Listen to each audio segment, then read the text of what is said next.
Welcome back, my duelist friends. Casual Duelist here. Yes, it's Saturday. Yes, it's a little later than normal, but I think that you guys will enjoy because we are going to start our week of the 3x structure builds using the deck lists that were included within the new Duelists of Shadow Speed Duel box.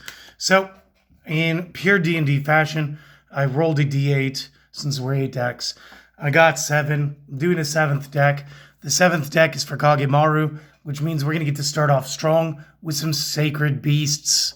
So, again, I have to use the skill card that's listed, which is Unlocking the Power. And Unlocking the Power says that when you choose to summon, insert any one of the 3 Sacred Beasts named here, using their method on the card, you may instead use Fiends, Continuous Spells, and or Continuous Traps you control, regardless of the required type. So, we get to mix and match. So it could be 1 spell, 1 trap, 1 fiend. It could be 2 fiends and a continuous spell. It could be 2 face-up traps and a spell. Anything your heart desires, whatever's good in a situation. Now, that said, this deck also works with the other Kagemaru skills. So let's go over that real quick too. This is kind of a 2-in-1. So at the start of the duel, this one is not one of those flip when you need to activate it. This one says at the start of the duel, flip it over. Your opponent will know what you're doing. And again, it's not a once per duel. So the entire match, you could just summon whoever, however. With this one, at the start of the duel, place this face down, in the center spell trap zone. You draw 1 less card. We haven't seen this since Call of the Haunted. At the start of your first turn, flip the card over.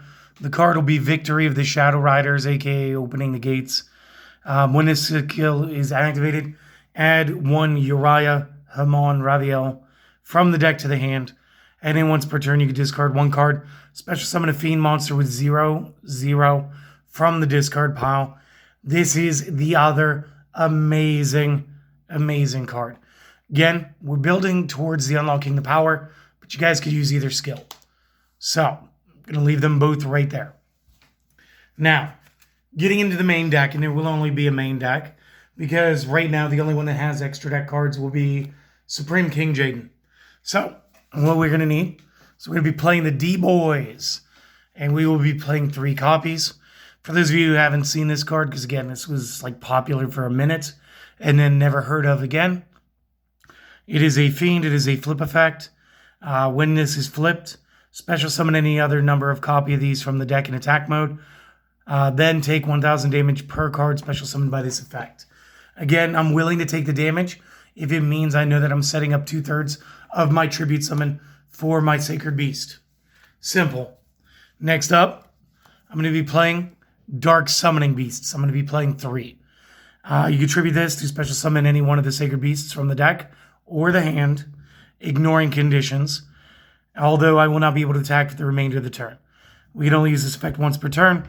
Then I can banish this from the graveyard to add a Sacred Beast from deck to hand. So again, 2 effects, very good. And again, there's a whole loop using Victory of the Shadow Riders to juggle this card from the discard to special summon. It's very good. We'll build that deck later.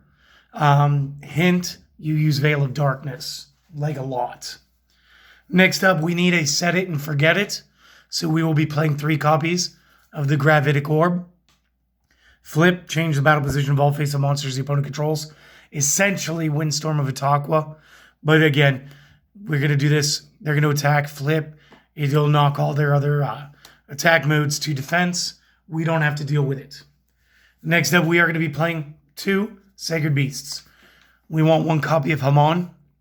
And again, you guys should know these effects by now. So this is 3 continuous spells from field to the grave. Special summon only. When destroys monster by battle, inflict 1,000 to opponent. While in defense, your opponent has to target this for the attack. And Raviel, essentially Neo Obelisk. Tribute 3 fiends, special summon. Every time the opponent normal summons, you get a Phantasm token.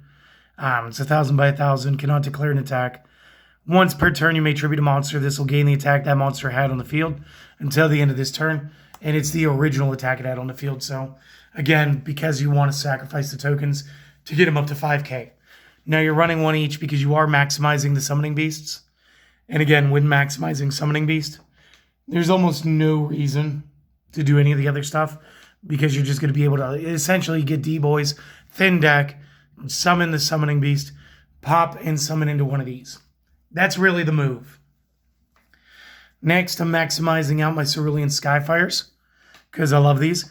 And this is amazing because what this does, and maybe you guys are aware of this, maybe you aren't, between the Sacred Beast structure deck and Hamon being released as a common in the Crystal Beast structure deck, and this card being released here, we have the opportunity to play Hamon with full control in Common Charity. That's all I'm going to say on that. I'm going to move on. We're going to go over the effect. To special summon Hamon, Lord of Striking Thunder, and again, this is my most used one. Using its own procedure, we may also use face down spells. So I did load the deck up with some more spells. Once per turn, while I control an attack position Hamon, I may negate any activation of a spell or trap by switching him to defense mode.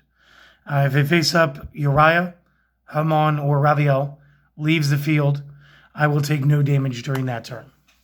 So again, good card. We need 2 copies of Fallen Paradise. This is going to protect our Sacred Beasts.